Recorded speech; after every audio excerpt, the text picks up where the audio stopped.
Be right with you. Hal, as you know, your life is going to be far from ordinary. As the eldest son of King Henry IV, you are the heir to his throne, even if he had to usurp Richard II to claim it. But you won't be facing the same impediments he did. You have the right to succeed him. But the way you've lived your life up until now has many people wondering, especially your father, what kind of king you'll make. The best advice I can give you is to tell you that before you become a king, you must first learn how to become a man. That means growing up and not hanging out with questionable characters like Falstaff, Bardolph, Peto, and Poins. As a grown man, I'm challenging you to ask yourself some questions. Will I dig the same things that turned me on as a kid? I'm talking about hanging out in bawdy houses and taverns with riffraff. Ask yourself this. Will I look back and say I wish I hadn't done what I did? I'm talking about taking part in highway robberies along with the rabble you surrounded yourself with as friends.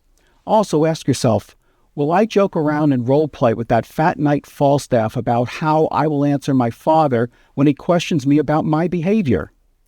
And I know it might seem like a long way off, but you must realize that the woman you marry will become the future Queen of England. So ask yourself, will I look for the same things in a woman that I dig in a girl? You might not even have the luxury of marrying for love, and she might not even speak the same language as you.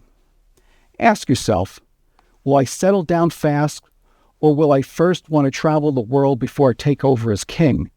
Perhaps visit the Holy Land as your father intended to. Of course, that's not always an option, especially if war breaks out again with France. Remember that Catherine of Valois could be a very eligible marriage partner for you, especially in settling military conflicts between your two nations. But you don't speak French very well, nor does she speak English. If you had to marry her to bring about a peace, ask yourself, can I and will I love my wife for the rest of my life? Sure, you can say to yourself, now I'm young and free, but how will it be when it's your turn to wear the crown? You must realize that these days won't last forever, and it's kind of sad to leave old acquaintances behind, but your country is waiting to see how you will do as king.